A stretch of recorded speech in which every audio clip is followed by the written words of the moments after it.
Thank you for your attention. I will now turn it over to the presenters. Hi, everyone. This is Jennifer White with Futures Without Violence, and I'm excited and been looking forward to having this conversation with you all today. So I'm going to ask my co-presenter, Aaron, to introduce himself. So, Aaron. Good afternoon. This is Aaron Poquet. I'm also with Futures, and I'm happy to be here with you all this afternoon, or in the morning, depending on where you are. So we are also going to be joined by Judge Ramona Gonzalez, who should be on in a moment or two, and when she gets on, we will have her say a couple words. But why don't we go ahead and see if you all can introduce yourselves and just, Alicia, is everyone able to speak, or is it just in the chat? We can unmute people if you'd like. Yeah, can we just, since there's not that many people, is it possible to just have everyone unmuted or no?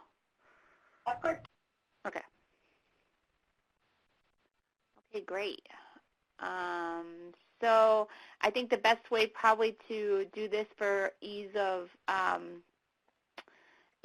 facilitation is I'll just call on people, and you can just say hi, and if you want to say anything additional. So I'm looking at the participant box, and I see Judge Short. Hi there. Good morning. Hi, Judge Short. How are you? I'm well. How are you? Good. Danielle? Hi, everyone. Good morning. To hear you, ma'am. Judge Perrone? Good morning.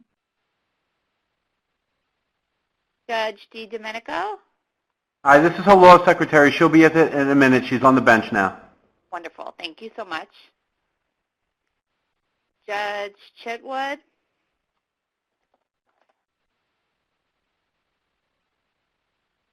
Chitwood is not unmuted. Is everyone unmuted now? Everyone's unmuted, but we're working to get everyone connected by phone. Most people are connected by phone now. Okay. Okay.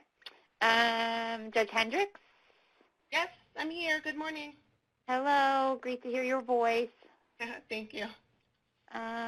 Okay, and then I have a number, so I'm not sure who that is, 718-675-8700. That's Staten Island. I recognize the number. That's Judge DiDomenico's phone number. I'm on that way. Okay, gotcha. Jen, you should know that. I did know it. I just said Staten Island. I thought that was impressive. So we have a couple more folks that we're waiting on, I believe. Heather, do we have any of the fellows who were not able to make it today before we get started? Do you know? Yeah, there's probably, let me double check here.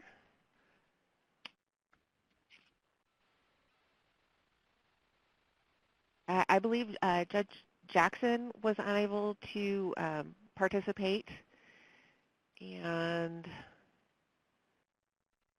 I am not certain about Judge Ward, Judge Tourette, or Judge Polk. Okay.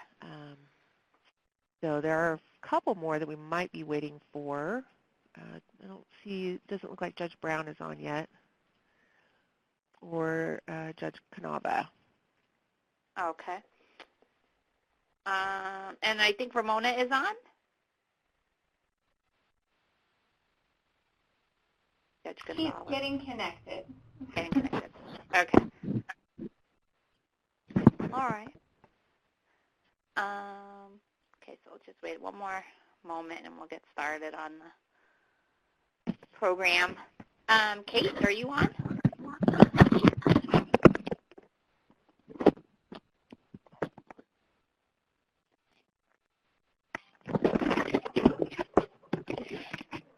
Kate? Or Rob, do you want to say hello? Hey. Yay, I'm on. Okay. For a while. Yay. Welcome, Judge Gonzalez. So sorry to be late. No, thank you for joining us. We were just going around and doing kind of a roll call and welcoming everyone, and now would be perfect time for you just to say hi and say a couple words about yourself. Sure. My name is Ramona Gonzalez, and I am a general jurisdiction judge in La Crosse, Wisconsin, and I am the president-elect of the National Council. I'm going to take office in July. I've been doing facilitation work in adult education for a long time, over 30 years, and I can't be more delighted to be with you because I really am really excited about the work that these fellows are about to embark in and have embarked on already. And any opportunity I get to work with Jen is an added bonus. Oh, thank you. I feel the same way. So wonderful. So let's get started, everyone, and if we have additional folks join, then that will be more the merrier. So we're here today, as you know, to talk about facilitating difficult conversations, which was something that came up during our meeting that we had in New York in January, was this need to really delve a little more deeply into the skills that we can use to have conversations, whether they be with people within your court or stakeholders, community meetings, whatever it is that you are tasked with doing through your many projects, and not just your project for the fellowship, but all of the work that you do in the court and the community, and what are some skills and methods that you can use to make that job a little bit more easy for you, and also make it as productive as possible. So that's hopefully what we're going to be doing today, and we are hoping to do this really as more conversationally, since there aren't that many of us on the phone, right? So we will be calling on you guys to respond to things at certain points, either through polling questions on the actual webinar, or we may just call your name out. And since we're all unmuted, we can have a conversation. But if at any point you want to pass and you don't feel like weighing in on something, feel free to say, pass, and we'll move on. So a little bit of, I'm just going to give you the objectives for our webinar today. As a result of this webinar, participants will be better able to assess their own skills, challenges, and potential triggers in facilitating difficult conversations, apply fundamental elements of effective facilitation to their interactions with colleagues, learners, and other stakeholders, and practice key aspects of emotional intelligence in navigating difficult conversations. So the first thing that we want to do today is just give you a minute to do some self-reflection. And self-reflection is really important in terms of adult education, and it's really important when you are working on any kind of skill that you're trying to tweak or improve. So what we'd like you to do now is just take a second and jot down a little list of groups or settings where you are currently doing facilitation. And then which group setting do you consider the most challenging? And what are the skills you're using to approach that setting? And then lastly, do you have any fears or concerns about facilitating in the group setting you identified?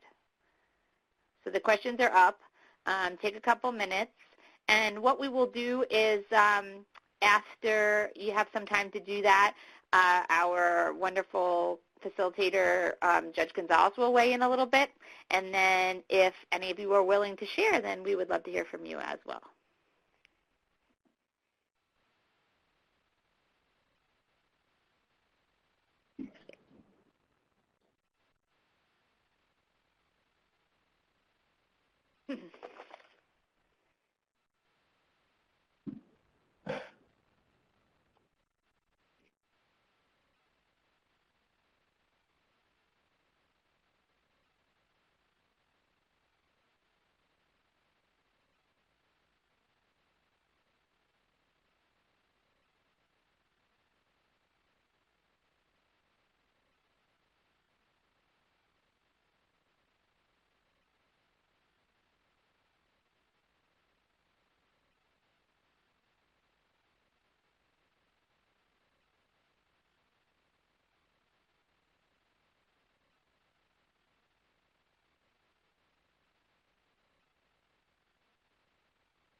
give you all another minute for the, and then we'll hear from Ramona, Judge Ramona.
All right, Ramona, I wonder if you wouldn't mind sharing some of your experiences with these questions.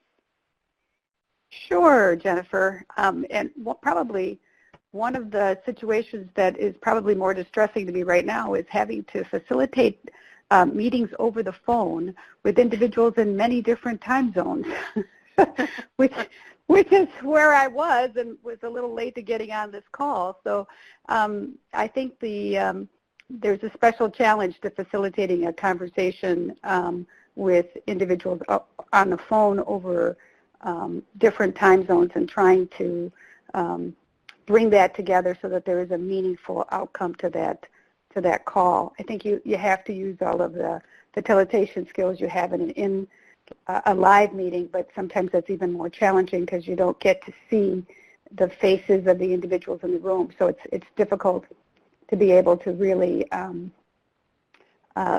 understand where your audience is, which is one of the hardest things in facilitation, which is to put yourself in the moment without becoming the moment. In other areas that I think I'm also challenged in is I do a lot of facilitation with judge groups. I am the presiding judge, and I have to do the monthly judicial meetings. And the old adage of herding cats is very appropriate when you're talking about other judicial colleagues. Those are challenging only because I have to make sure I keep them on task and in time, and that is not easy to do when you have large egos in the room. I guess I'm always, when you talk about the last question about fears, I don't know whether you can facilitate ever and not have fear walking into the room, that you've got yourself prepared for what you're about to enter. I think that that fear does keep me on edge, and it keeps me focused and in the moment. So sometimes fear is good. Great. Is that what you were looking for, Jen? Yes, and it's funny because you're talking about fear. Every time I have a webinar coming up, I always, during the period of time that we're waiting to start, I always tell Alicia, who runs the webinar platform here at Ncjfcj, that I'm like panicking, and I'm like, Exactly. The entire like half an hour before we start, I'm in like a pure like zone of panic. And she always laughs and says, "Well, you're on here all the time, like you're still panic." And yes, I still do. And it doesn't matter how many times you stand in front of a room full of people. You know, that could be your fears arise. You know, you're on the spot. Your adrenaline is flowing. So it's difficult, and depending on your strengths, some things may be more may cause more fear than others. So I wonder if anyone, any of the fellows on the call would like to share. You can do that either. You can type in the chat box if that feels good, and you can address any of the parts that you wrote down, or if you would like to have the floor even. One thing that you can do is if you look up at the top of the page here, you should see, like if you look where it says Ncjfcj, and you move with your eyes to the right, there is a little person and you can raise your hand, and then we'll know that you want to talk. So you can use that as well anytime throughout the course of the webinar that you want to have something to say, or you can just shout it out. Anybody want to talk about some of what you thought about in terms of challenges? Oh, a lot of people. Yay. Okay, Judge Hendricks, you want to go ahead? Okay, can you hear me? Yep. It looks like I'm on mute, but I guess I'm not. I hear you. Oh, okay. So I just thought about two group settings where I facilitate. The first is every Monday afternoon I have my post-adjudication review for DV offenders in my courtroom. And then the second is we do have a DV work group that meets periodically here in my jurisdiction. And I, for the most part, have been the facilitator of that meeting. And my constant concern is that I have a strong personality, and sometimes that will deter others from contributing or, making suggestions. And with regard to the DV review calendar, I have a one-on-one conversation with the DV offender with regard to their case specifically, but it's also a general conversation that the entire courtroom can hear. And I am purposely trying to, get the offender to engage with me about his treatment or whatever else might be going on. That part's very purposeful, but I know that that's an intimidating process for people to talk and to know that everybody's listening and to know that I'm listening. And so it's kind of one of my try to work on a way to not be so strong of a personality that other people don't feel comfortable to also contribute or to, say what their opinion is or to talk about their own experiences. That's great. That is that's a great example, and I think probably something that judges often run into in meetings because of the power of your position in a lot of ways, even on top of whatever personal characteristics you have, right? Just your role is going to also give off that kind of vibe at times. And so one of the things we're going to talk about later is the idea of using facilitation skills to accomplish different tasks. And one of them that arose for me as you were talking was encouraging and having people be involved in being more participatory. So we'll talk more about that. So thank you so much for sharing that. Thank you. Judge Chitwood, would you like to share? Yes, ma'am. Can you guys hear me? Yes. Okay. I chair 3 quarterly meetings for dependency, truancy, and domestic violence. I think it's challenging to have a full and meaningful agenda so that you don't waste people's time. I want to be sure that if I've got professionals coming to a meeting, that it's a valuable meeting for them. So you have to have stuff you can talk about, stuff you can accomplish, and sometimes it can devolve into just trading war stories, which is fun but is a waste of time. So you have to it's hard to keep people on track and get people to participate and make sure these are meaningful, helpful meetings. So that's what I worry about. Great. And we'll talk about some of that too. And one of the things, Judge Chitwood, I'm going to remember, I'm making a note for myself right now, is to send to you and to everyone really, if we haven't already shared that, I have an agenda development tool that I use. Okay, great. With lots of different professionals. It's not really specific to any one type of professional, but it's really a way to intentionally think through what you're going to do at a meeting, what your objectives are, what your outcomes should be, who should do what, so that when you get to that point, you already have done a lot of real critical thinking about what's going to happen, and that does help solve some of what you're noting. Okay. Thank you. Great. And then Judge Short, I see your hand is up too. Yeah, one of the areas where I have to facilitate is I'm chair of the education committee for our State Judges Association, and I think as someone already mentioned, the judges all have egos.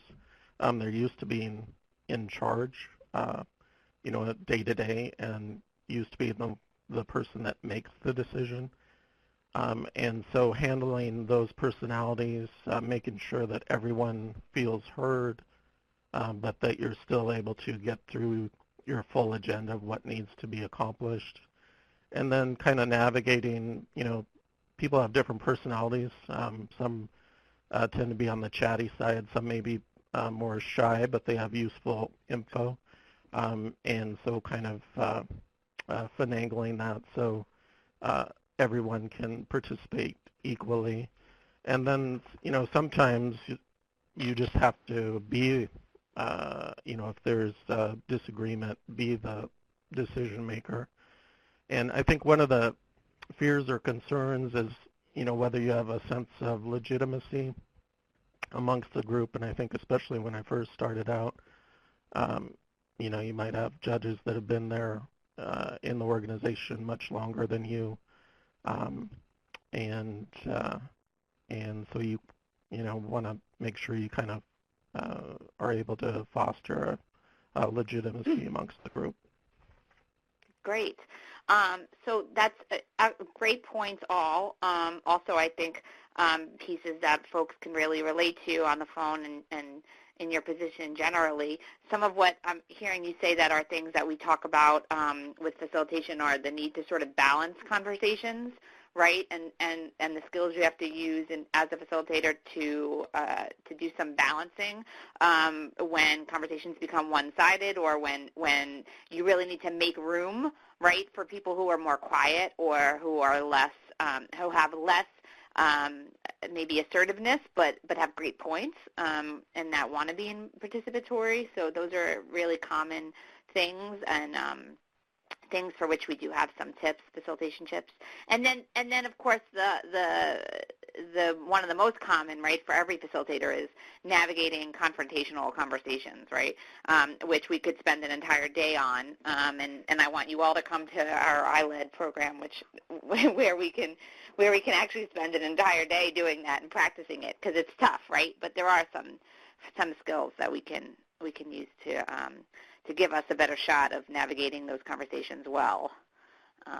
Great. Thank you so much for sharing. And Judge Hendricks, if you can, if you are not meaning to raise your hand again, if you can unraise your hand, or yeah, yeah. Unfortunately, you have to unraise yourself after you raise yourself. Otherwise, I'll keep calling on you repeatedly. Lower hand. Great. Thank you. Wonderful. So just a couple things about meetings to think about. So just going to cover this slide very quickly. And just so you know, I have an additional version of this slide deck that has a notes section in it that I will share with you guys also, that has a little bit of more information about each of these items than is on the slide that you're looking at. But so the main sort of categories of facilitated settings that you might be involved in are listed on the slide here: info sharing, status updates, decision-making meetings, problem-solving meetings, innovation meetings, and then team-building meetings. One kind of point to remember when you're thinking about all of these meetings is that they all, they're not really categorically completely independent of each other, right? So you have decision-making meetings where there's problem-solving happening, right? You have innovation meetings where first you're going to be spending a good chunk of time either doing status updates or info sharing. So these aren't mutually exclusive categories, right?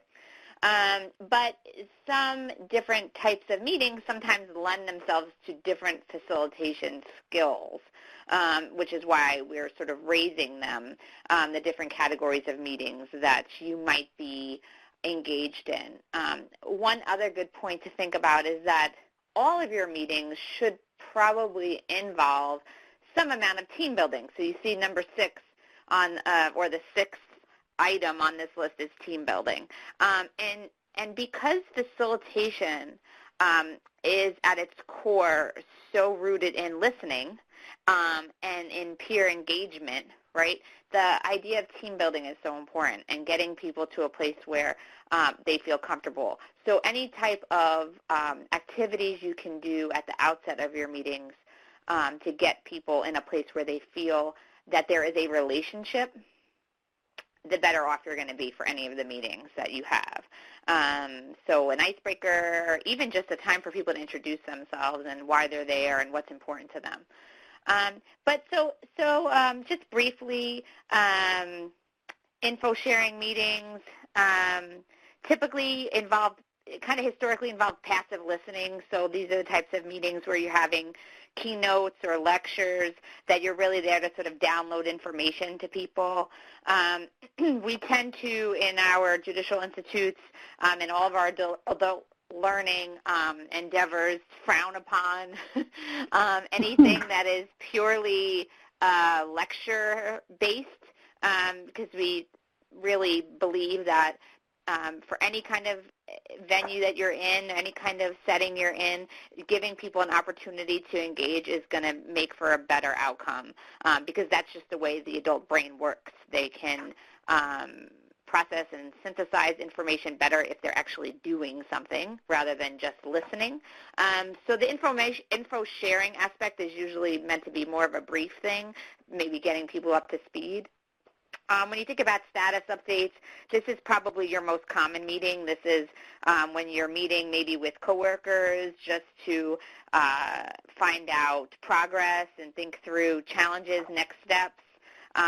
These are often pretty participatory because you're probably doing some amount of problem solving, making some decisions, giving people assignments, hearing from each other on how anyone is doing in a particular task. Decision-making meetings, these are probably some of what you guys are doing in your fellowship, and they often include group processes like gathering and sharing information, doing idea generations, what we used to call brainstorming, but just basically having free-thinking conversations where everyone just can contribute ideas and no idea is a bad one, and then evaluating each of those. Problem-solving meetings, which also involve a certain degree of decision-making, often use a lot of different strategies and a lot of different group processes to get through. Some of them like the idea generation process, but then also data management, thinking through different solutions that are posed and then evaluating them. People often use various processes for that in facilitation, like ranking processes or voting processes to really get input from everybody. So there's a lot of different facilitation methods you can use for problem solving. Innovation meetings, which is usually more of a creative type meeting where you really want to do a lot of thinking outside the box. Again, a lot of potentially idea generation, giving people the opportunity to really share ideas in a broad way. And then team building, which, as I said, should really be incorporated into every meeting that you have, but then there are times that team building is the focus of a meeting, right? So maybe you, within your court, go on retreats, right? Or, maybe you have a 2-hour social or something like that once a year, which is really meant to have participants feel like they're essential parts of a unit and are really needed to have processes that involve a lot of positive engagement and feedback, and it's kind of meant to be more of a feel-good exchange. So before we move on, any questions about those different types of meetings? You can put it in the chat box or else raise your hands too. That works either way.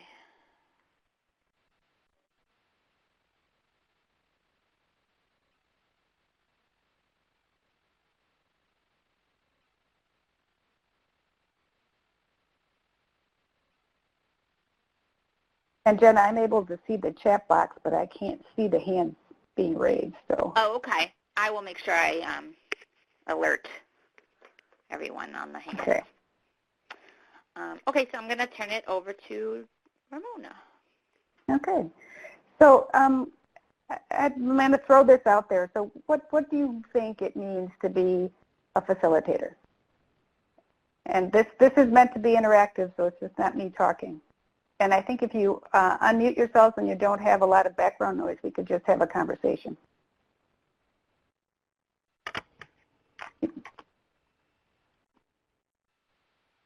Somebody unmuted themselves, have something they want to add?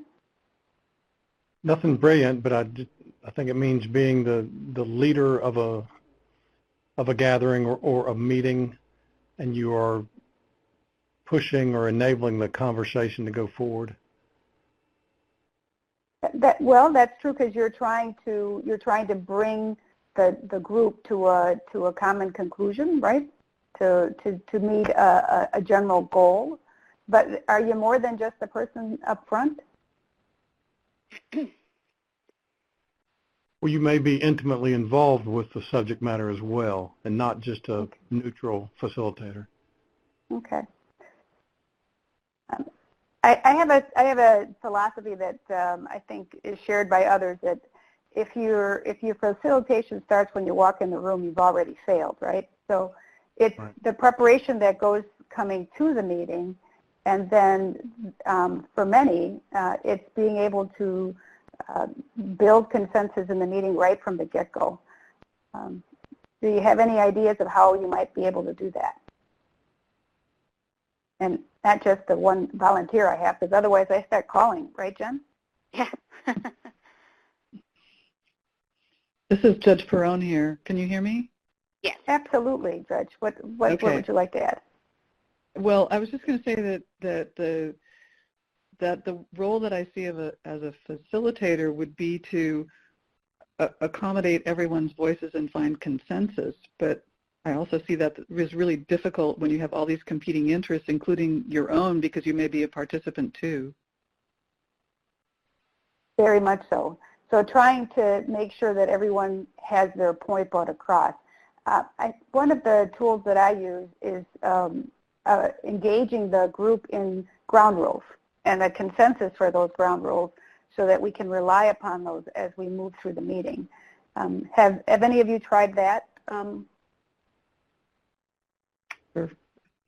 I have not. I think if anyone who has tried it can share with us their experience, that would be helpful. This is Judge Perrone again.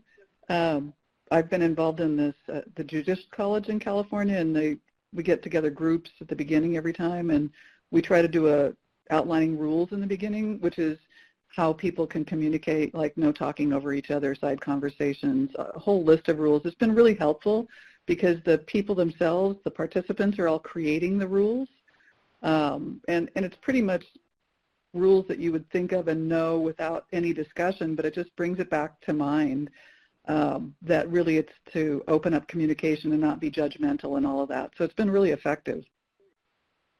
Yeah, because you get everybody to understand what the rules are, and then if the rules are not exactly being followed as you move forward, you can refer back to the rules to get everybody back on track, especially if you build that consensus. Thank you, Judge. I think facilitation, to be a good facilitator, takes a little bit of nuance in every situation, right? Because we as judges have a particular issue that we have to deal with as facilitators. If you walk into a room that isn't judges and you are the judge, you have power in the room.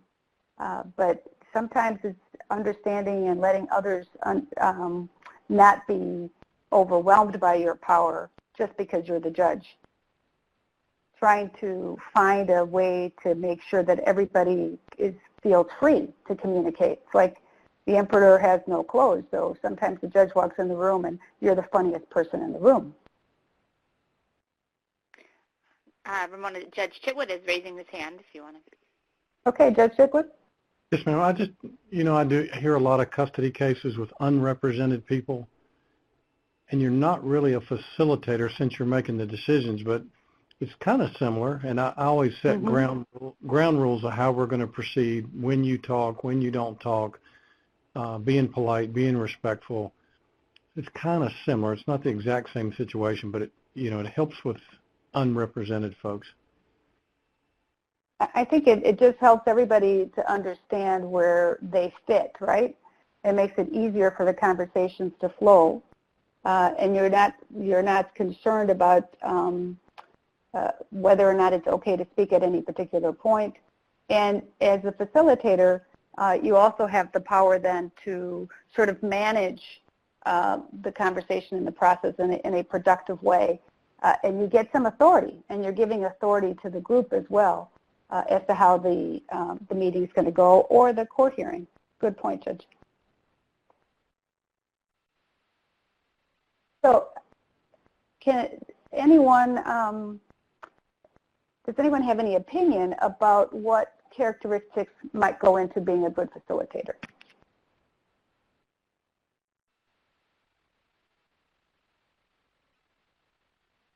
Folks can just chat, do it in the chat box probably if you want. It's probably a good, quick way to free think that question.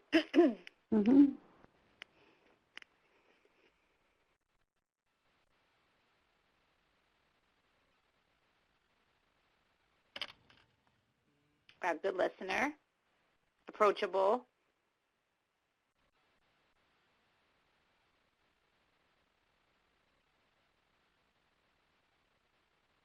a good listener, calm and open. Looks like I...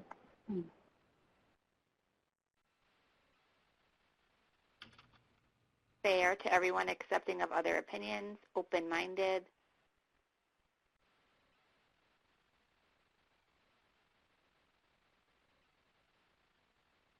Jen, can you hear me? Yes, I can. Can you hear me? Okay. Can you hear us? Okay. Because I suddenly got... I lost my... I lost the connection, but I still have the verbal, so that's okay. Oh goodness. So I'm really going blind now as far as who else is talking.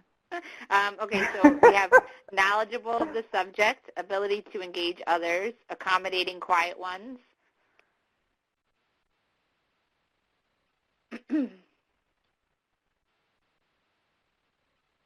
Genuineness.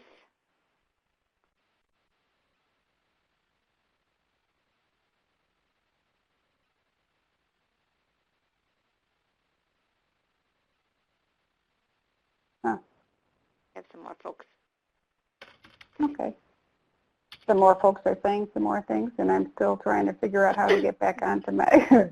I just love technology.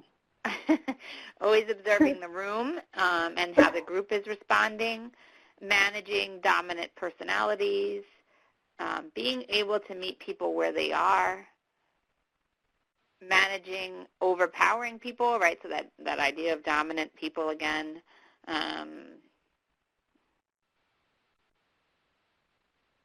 Yeah, so all of these are great. Able to identify and describe consensus. So Ramona, I pushed forward to the slide that has the characteristics of a good facilitator, which I know you can't see, but if you want to weigh in at all. Well, I think we may have lost Ramona entirely. Can you hear me, Jen? Yes, we can hear you. Okay, now it's coming through my computer. This is really interesting. Okay. Oh, it's a little, it's very low though. It's hard to hear. It's hard to hear you. Okay. Let me try. Is that better? Hello? A little bit, yeah. Yeah. Okay. I just love technology. It is so much fun. But, you know, part of being, for me, part of being a good facilitator is being in the moment. All of those characteristics that everyone has just shared and the ones that are on the slide really talk about being in the moment. And one of the two phrases that I like to, the two words that I like to use is situational awareness. Being a good facilitator is understanding the entire room and reading it as you are watching individuals speak. It's about making the person who's speaking believe that they're the most important person in the room while you have your mind and your eye on everything else in the room. It's about gauging that conversation that you're having and putting it into a place of the big conversation that you're having in the room.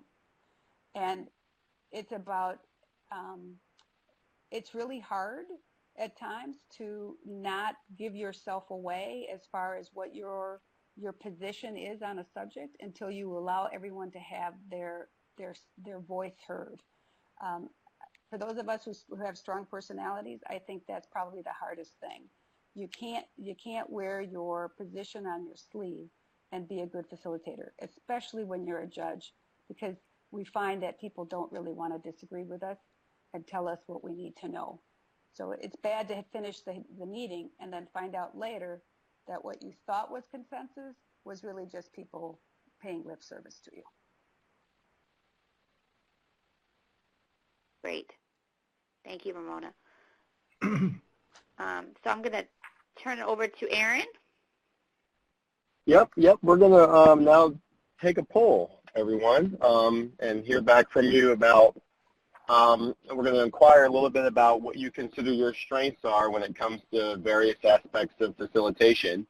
And these are many of the aspects that you've identified and aspects that the research has identified and just experience. And we're just going to take them one by one.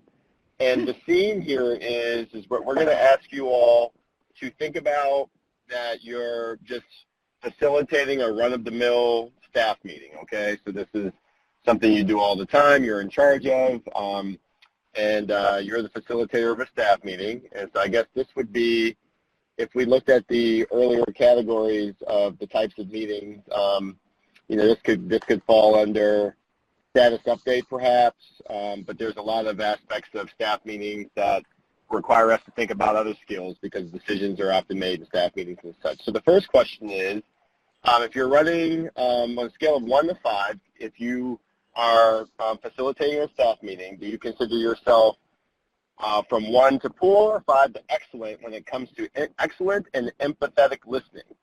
So are you excellent at excellent listening? Are you excellent at empathetic listening? If you think so, you would rank 5 on down to 1 for poor. And this is, we're going to handle each question one at a time. So everyone jump in and we'll take a look at where you are with respect to listening. All right. So it looks like we have, you know, good to average here. Those who've responded so far have been able to say that they're all right at it. No one's super confident. I think that maybe staff meetings are a little bit more challenging to do the best listening because of the time crunch. All right, so then we'll move on to the next one. In the context of a staff meeting, do you consider yourself great at being accessible, attentive, and inclusive? Where are we with accessibility, attentiveness, and inclusivity with respect to staff meetings? So we'll wait for some answers to come in.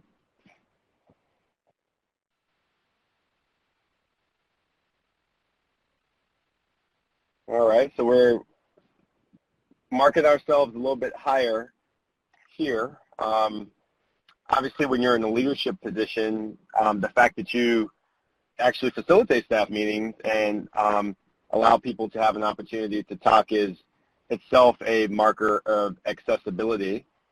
I guess inclusivity has a lot to do with who you invite. So we're marking up ourselves a little bit higher on that one. All right, next one. When you're running a staff meeting, are you consider yourself flexible but firm? Where are our skills with flexible but firm?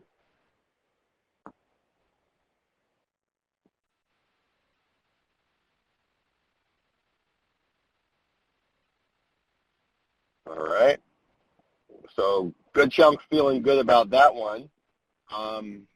Staff meetings are certainly, when you're in a leadership capacity, there's certainly a point where sometimes what you say has to go. So, firm flexibility is a practice trait. The next one is respectful. When you're conducting the staff meeting, where do you rank yourself with respect to being respectful? And everyone so far is ranking themselves as excellent in that, and that's great. The respect goes a long way, especially in that context where there's a power dynamic. The least that we can offer each other, especially in professional environments, is respect. Next one, second to the last one, open, honest, and fair. Where are we all with being open, honest, and fair?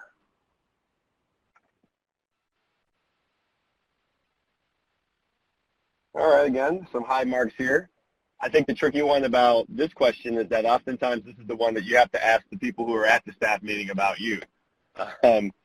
I think that we strive to be as open, honest, and fair as possible, but sometimes we might need to get some good feedback and some constructive feedback in that regard. But I'm glad to see that folks feel good about themselves and their work on that regard. And on that one, and the last one, actively involved, but sometimes invisible in the process. Where are we with active involvement, but occasional invisibility?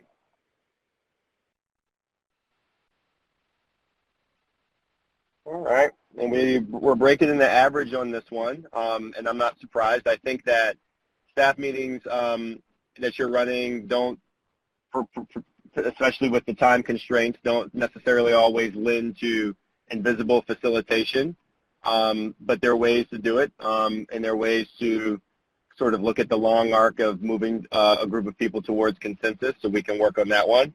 So thank you all for your responses, and I think briefly, we're not going to, for the sake of time, we're not going to necessarily dive too deeply into a different type of meeting, but we'd ask you to consider just briefly, for the purposes of where you are with empathetic listening to, being invisible to the process. Think about how that would change, how your responses would improve or perhaps go down towards average if you were facilitating a meeting with your colleagues here about your fellowship project. And I would assume that we would probably get equally high remarks with respect, but I think that if you're talking through your facilitation project, that there might be a different power dynamic, there might be a different desire for feedback and engagement, and you might find it easier to move toward empathetic listening or invisible facilitating, so that people can sort of talk without the influence of your thoughts on top of theirs. And I think that all goes to the point here, right, which is when you strive for all of these aspects or characteristics of a good facilitator, you're really trying to do this for every meeting, but understanding that some meetings might not lend themselves to the best application of each trait. Now, that also goes to something that Ramona said earlier, which is the power of preparation. And I think that from a leadership perspective, especially if we're running an idea generation meeting or a decision-making meeting, that with preparation, we actually might find a way to develop a process of consensus building that allows us to add aspects of, invisibility or inclusivity of other people's thoughts, even in the formality or time constraints that are available or that limit our engagement with respect to a staff meeting. Again, the power dynamic, right? The relationships with people, the way that groups relate. Obviously, if you're running a staff meeting and you have different layers of supervisory participants or different layers of subordinate participants, there's already going to be sort of a power dynamic there that you have to take into consideration with respect to how to include everyone's thoughts or how to finalize a decision. And then in the same vein, if you are meeting with a group of judges or a group of people who are all regarded as peers, there might be some challenges or some egos at play there. But even in the peer capacity, sort of like when judges meet with lawyers, lawyers usually, if not all the time, most of the time are judges, but because of the adversarial or the power dynamic that's manifested in courtroom, oftentimes when you're meeting with judges or advocates or prosecutors or law enforcement, that some of the, you might have to put in extra work to promote accessibility and to prevent them from treating that engagement like it's being conducted in the courtroom. And that's actually something that I had to work on myself when I first became involved with Ncjfcj and EJS, because even in my one-on-one discussions with judges, I found myself sort of reverting to the courtroom protocol and the Your Honor protocol and sort of being reluctant to push back. But that's a two-way street. I had to sort of engage in the self-awareness on my end. And luckily for me, the judges that I work with are so great that they do a good job of putting folks like me at ease. And again, when you move from the structure of a staff meeting where there might be one centralized leader, that's when the door opens to domination by other folks who might be asserting their power or might be asserting their theory of equality or their theory of being more aware of what you're talking about than you are, which is great because everybody should benefit from hearing from each other. But also you want to prevent against domination. You want to prevent against disruption, offensive comments or thoughtless comments that need your facilitation skills to unpack so that people can understand better the intention behind a comment as opposed to how a comment might sound.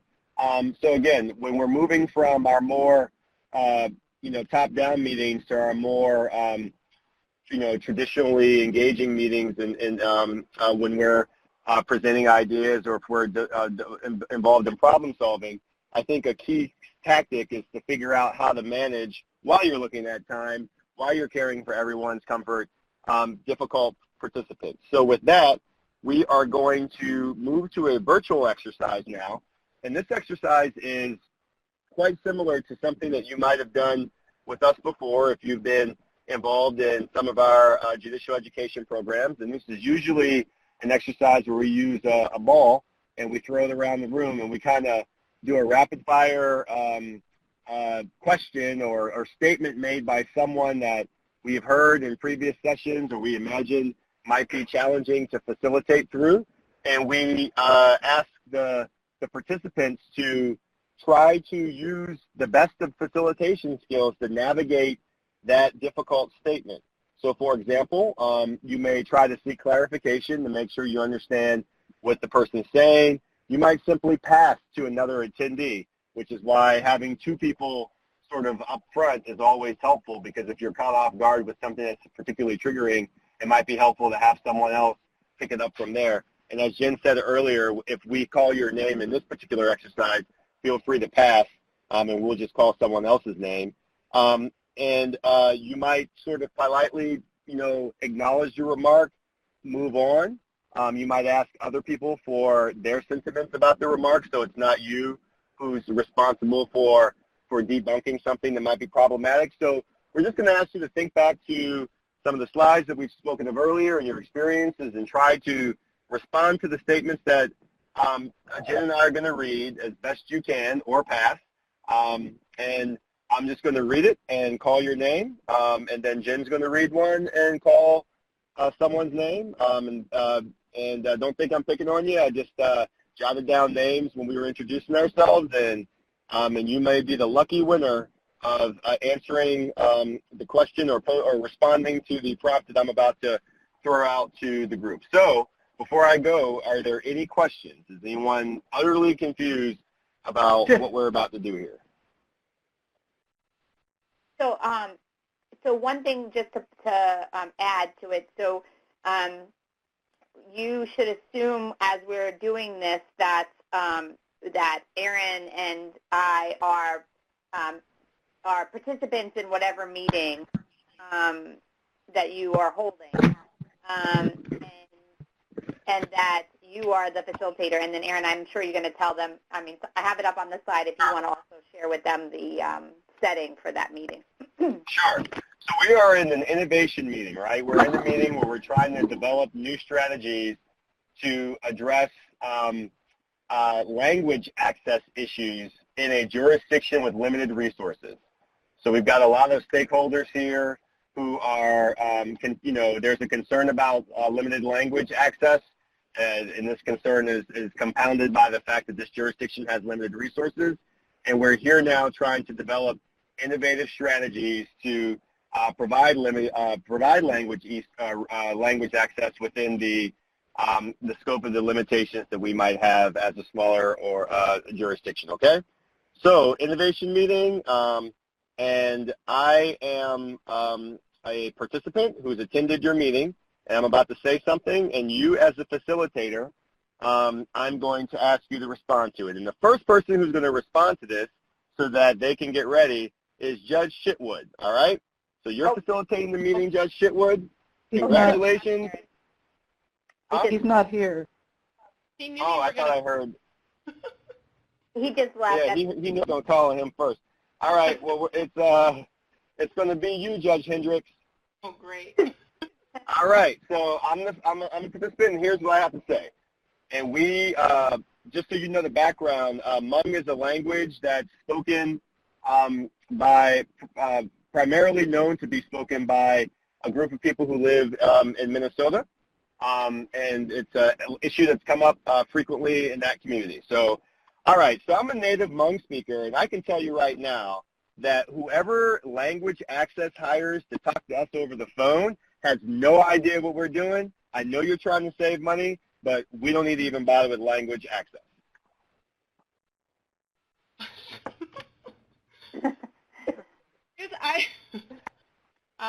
I would presume that at this point there's been some other discussion about language access being an option. I don't, am I supposed to just respond as a facilitator? Yep, so. Just facilitate. Let's say even if we've had that discussion, I'm just being very dismissive. So however it hits you, me just saying we need to forget about it. No matter who we talk to, nobody even knows how to speak this language. I speak it myself, and I can tell you we're wasting our time. We just move on.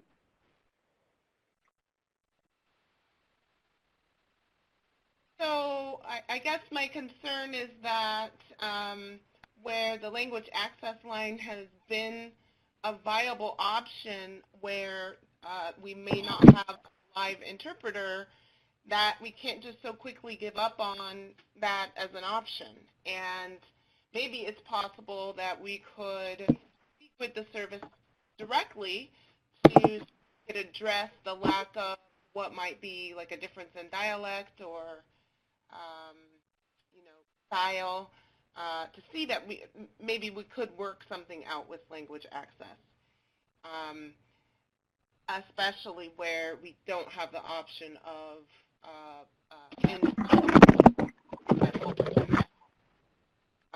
what could we do to try to address that with the service? So, okay, so that was great. So what Judge Hendricks did there is try to address the substance of the speaker's question or comment, rather, substantively, right? She's actually trying to address the comment and find a solution. Other facilitation strategies that folks think would work when getting a ball like that thrown at you in the middle of a facilitation.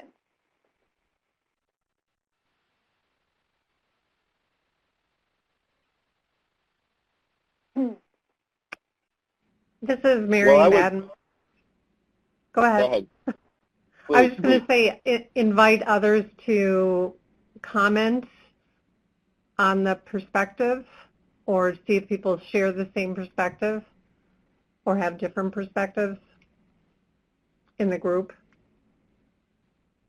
Yeah, I was thinking that too, definitely. That was an opportunity to sort of detect if other people have had similar experiences with language line and, you know, whether or not they're equally concerned that it's not an accurate translation or interpretation.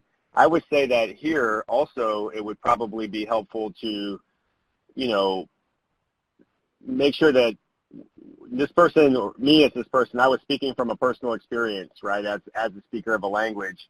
And I think that it certainly was an opportunity to perhaps promote some leadership there and some ownership. So in that case, I could see that there might be an opening to say, well, what are ways that we can help language line improve, you know, its capacity to accurately interpret for our setting the language that you speak and you're concerned about in any other language that might not be as prevalent as the languages that we most frequently encounter. So I think all of you are certainly detecting an opportunity to turn that into a positive experience, despite the fact that the person was, you know, being very dismissive of the requirement there. But I think we also should make sure that whenever someone affirms a personal experience that we listen carefully for that and try to give them a chance to, you know, validate it and also maybe in this case there might have been a chance to act on it together to mitigate a concern, because the issue there obviously wasn't the solution isn't don't use language line. The solution is if language line is in fact not interpreting correctly, then let's see what we can do with language line to fix that problem, which might be a doable and free first step. Great. So let's All right, you want to go for the next one, Jen? Yeah, great. Thank you. Let's assume then that we're still in this same conversation and that Judge Hendricks spoke last and answered as she did. And now I am a different participant. And I am going to direct my comment to Judge Short. So as a participant, I say to you, Judge Short, yeah, well, you know what? No one speaks Hmong here anyway, so what does this even matter? This is a ridiculous conversation.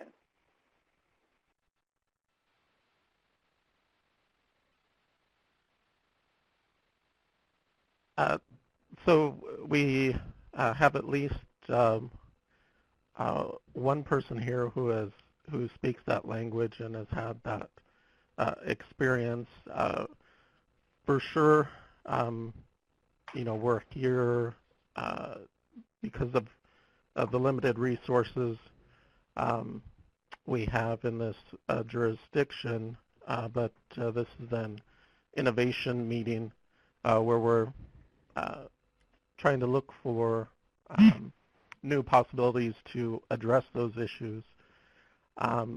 And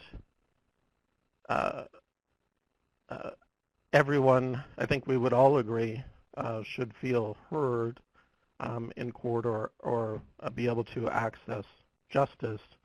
And so, you know, that's why we're looking to expand that so everyone has the ability for language access. Okay, great. So well done. So so what we have here, I think Judge Short really, what came across to me was that you were restating your objectives of what you were there to do. And you were also looking out for the person that spoke already and said that they did represent the population. And you addressed substantively the need again in a pretty neutral, not really neutral, but in a way that wasn't really putting the other person in a position to have a confrontation. Other ways that this comment could be handled? Do folks have suggestions on other ways?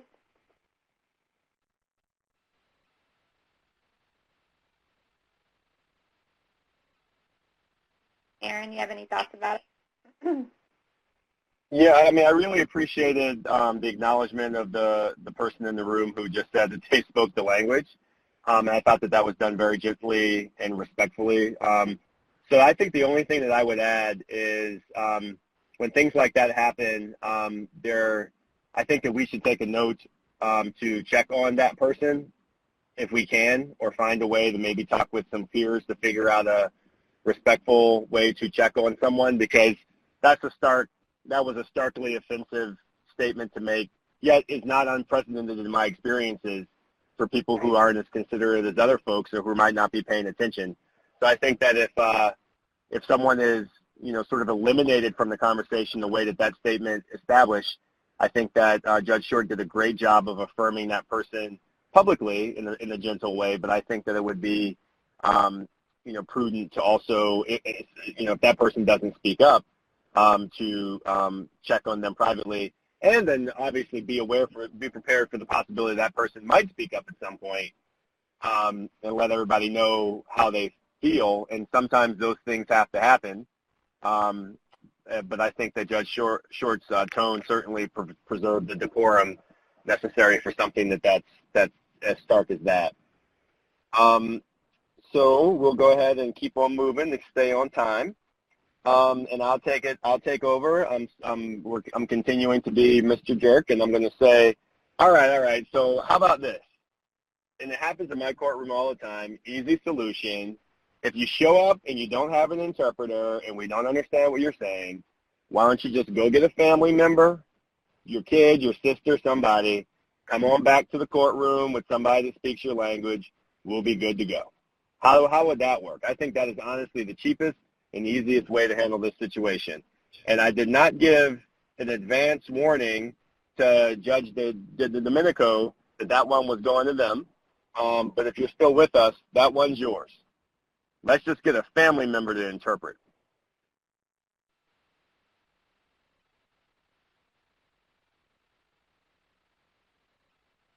Do we still have you?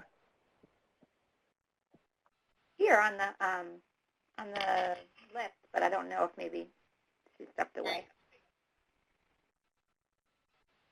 All right, well, let's give that to Judge Perone then. I'm still here. So if you heard it, I'm just saying let's save money and time and send people home to get their sister to interpret. Right.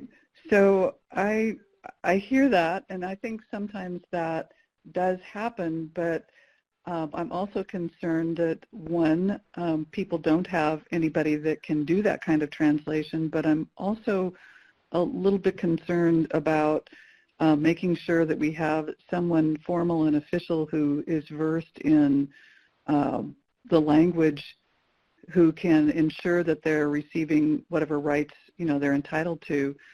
So I understand that saves money, but I think that one of the reasons that we're getting together is to try and make sure that the people are guaranteed proper translation when they're there, without having to rely on people who may not know all of the legal terms or not be as emotionally involved in order to make sure that things go well.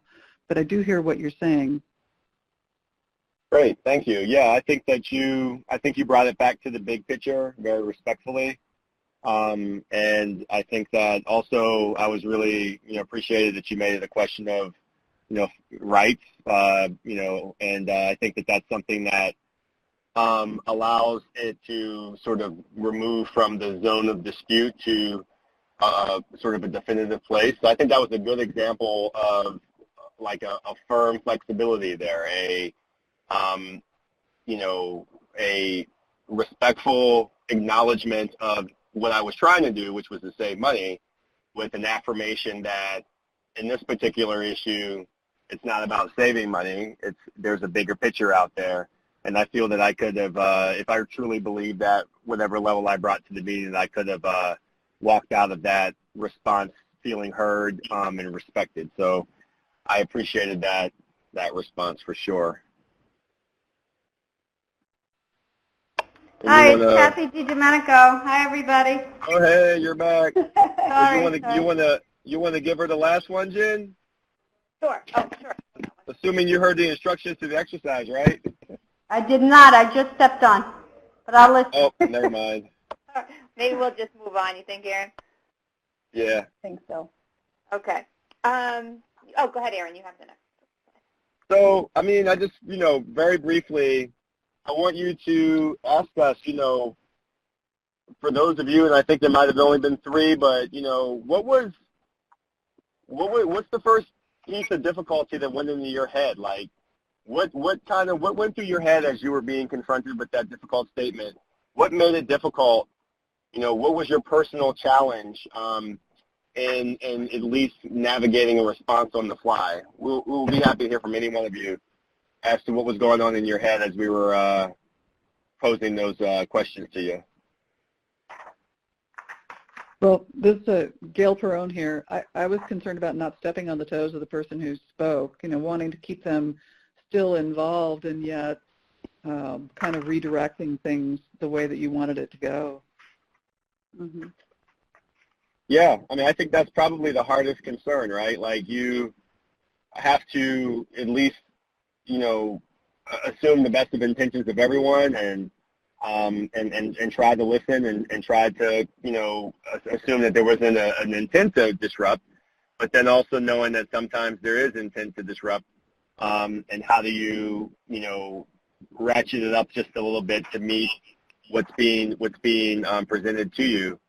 And I think that, the techniques, the listening skills that we all will, that Jen's going to go through, I think are all rooted in one fundamental technique, I would say, and not to preempt what Jen's going to say, but as you listen to Jen read out the top line best practices and listening skills, I would ask you just to think about the pause. Think about the power of the pause. I think that as society continues to accelerate and as we're in this moment of constant exposure to stimulus and attention span being shortened, that we don't value the power in the pause. The pause being a powerful moment for you to collect yourself and think about what you're going to do, and also the pause being a powerful moment for your audience to process what was being said. Oftentimes, I found that in my pause, where I'm trying to process a provocative and difficult statement, that the person who made the statement actually takes advantage of that pause to somewhat rehabilitate themselves or to somewhat rephrase their statement to eliminate whatever might have been the offensive trigger or the lack of care, to restate it more carefully. So Jen's going to go through some learning points on facilitative listening skills, but as we go through that, I'll ask you all to just really consider the opportunity for a pause in all of these tips that we're about to give you.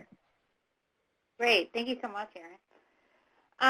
So I'm going to touch on some of the different techniques you can use during your meetings, and I'm going to say, just a little bit about each one. And there's so much information on this all that you can use, and I'll share additional information with you via email as well. But I love what Aaron just said about the pause, and that is, I love just the way he said it.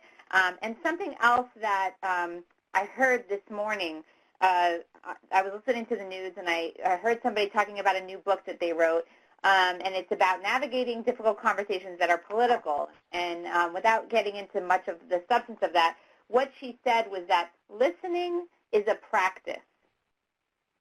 So thinking about listening as the real fundamental piece of your facilitation skills, right?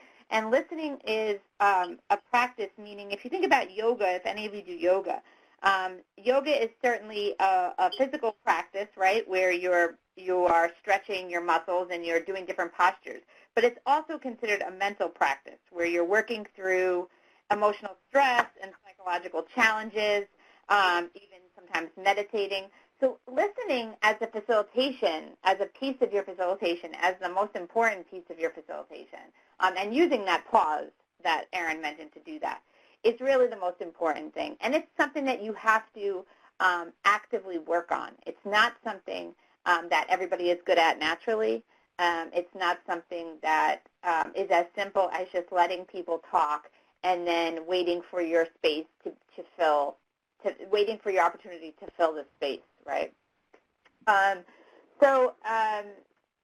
Some of the different techniques that we talk about with facilitating help you to avoid sometimes really having to address comments that, having to address them substantively, especially if they are posed in a way that's meant to create discord. And so some of these a lot of these techniques can be used in combination in order to avoid having sort of a one-on-one back and forth with somebody over something that you may disagree with. Some of the ideas are using in order to gather ideas from people, using mirroring and paraphrasing, right? So paraphrasing is different from mirroring. When you mirror somebody's words, you are reflecting directly back to them what they just said. When you paraphrase, you are actually not repeating verbatim, right? You are using your own words, and you might say something like, "It sounds like." You want to make sure that you are doing it accurately. Sometimes paraphrasing can backfire, so you can say, "It sounds like you're saying the sky is blue," and somebody comes back and said, "Actually, no, I said that, I said that today is Monday." I mean, sometimes it doesn't work out, so you have to be very careful how you paraphrase. Whereas mirroring what somebody said is very formal. It's for trust building. It's to establish neutrality. It's so to show that you are not biased. But it must be repeated verbatim, and you must not use their tone. You have to use your own tone, right? Because there is that possibility of people feeling mocked by the mirroring technique, right? So if somebody is saying something in a meeting and you want to give yourself a minute to respond to it, or you want to give other people time to respond to it, or if it is somewhat contentious what they're saying, you might want to paraphrase it and give other people, then move on to give other people an opportunity to weigh in.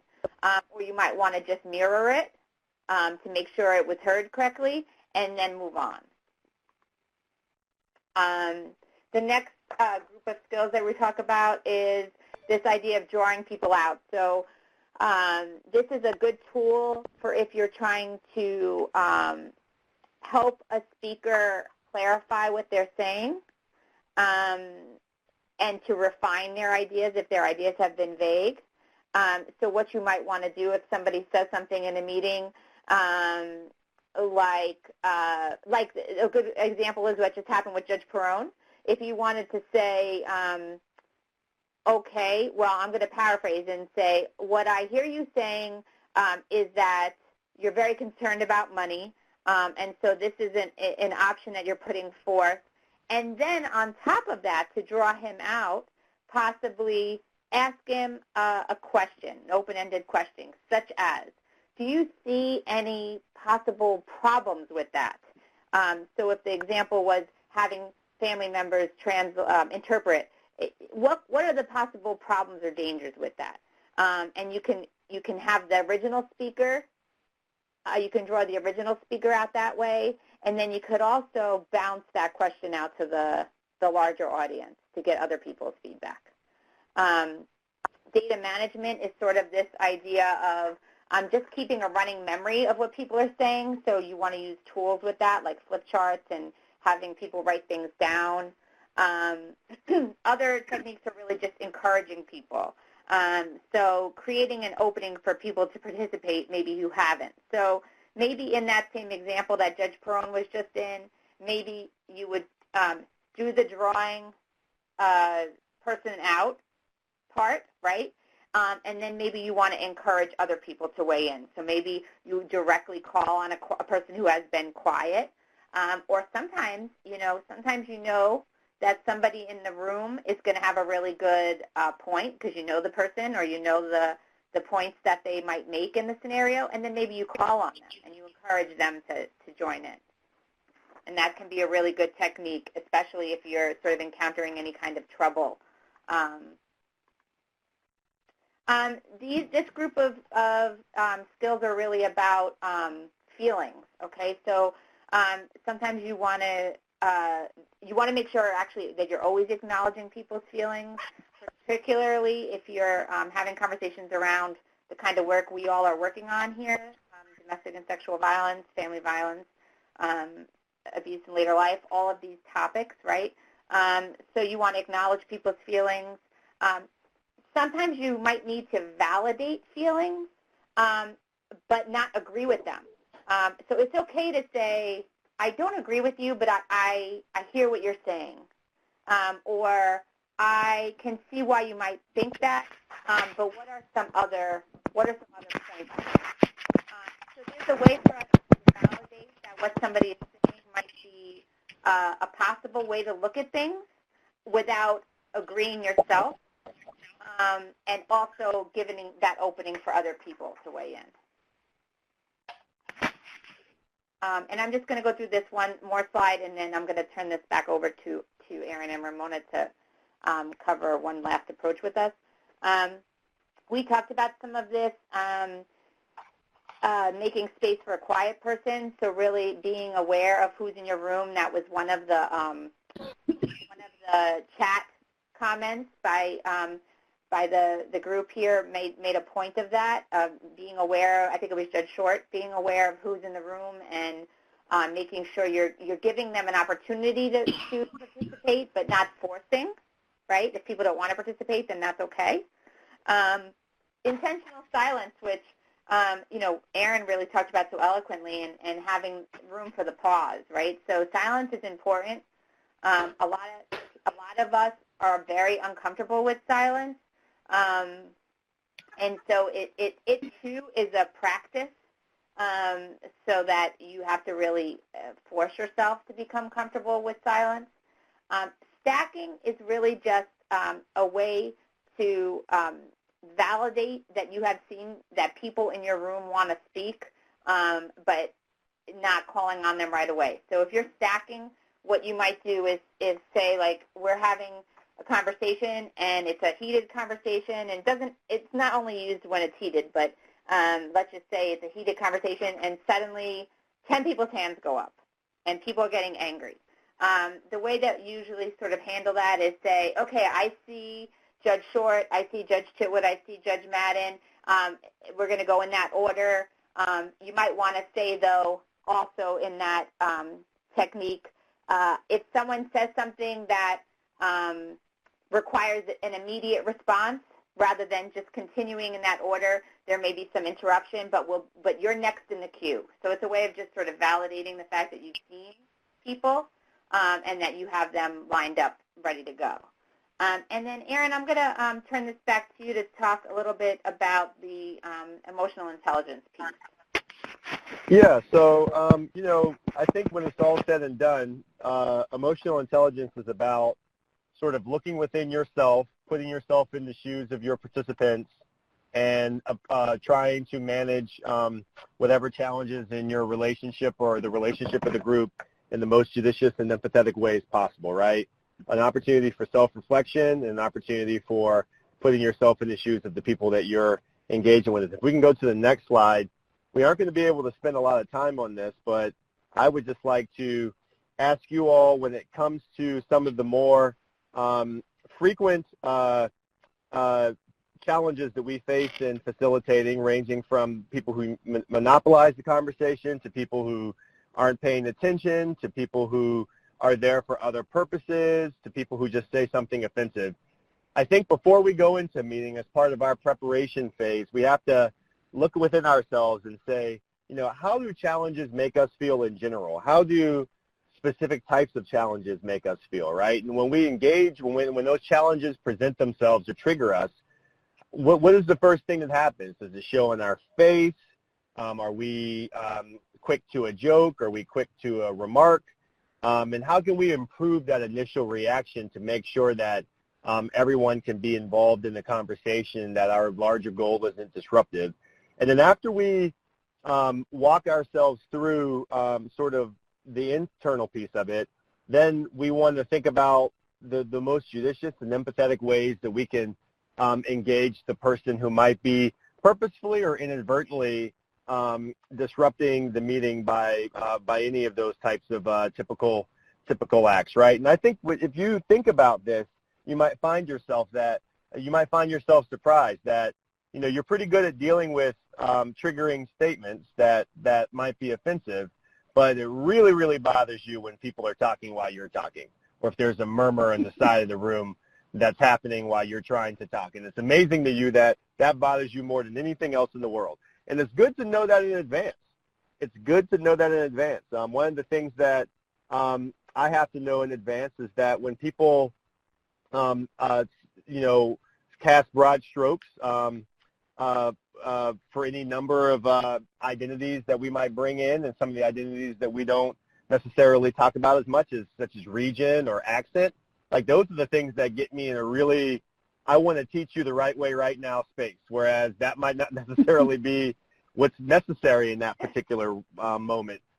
People might have to teach each other, or people might need to learn later or learn through other experiences. So when it's all said and done, in our last couple of minutes here with our last slide, the next slide, I just want you all to take a moment. If you've thought of any technique or anything that's come up in your head during this call, any strategy, any experience that you've had in the past, we just want to give everyone just the last couple of moments just to throw out, something that's worked for you, an approach that you want to affirm that you've heard today, or an approach that we may have not covered today that you found to be particularly effective when you have facilitated a difficult conversation.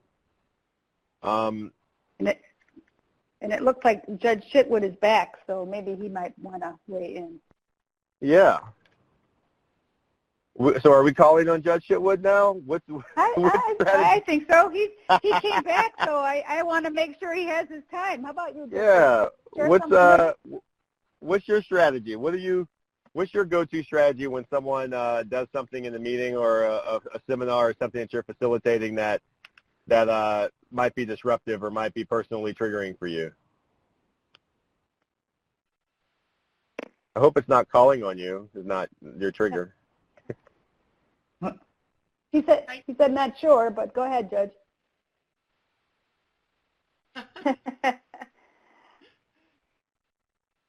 Ramona, that might qualify as a pass. He goes, I do what my wife does. I redirect. Okay. All right. That's a great strategy. Redirect is a good facilitation strategy. Absolutely. For sure. I have a strategy that I use sometimes. This is Kathy DiDomenico. Go ahead, Judge. So sometimes if somebody has, really, if something that's been said has elicited a very strong reaction, particularly if it's the first or the only strong reaction, sometimes I'll welcome that reaction and try to say, you have a very strong reaction to that, and that's exactly the kind of reaction that we want to have to this kind of information. That kind of reaction is what helps us understand the importance of the conversation. So sometimes I welcome the strong reaction as, almost like a gift to elevate the conversation to a different level. Great. Thank you, Judge. And that's a great point. And again, especially because what we said earlier, that we are in the business of serious conversations, right? Critical conversations, as they call them. So there are going to be people who have really strong opinions and really strong experiences, and so we have to kind of be prepared.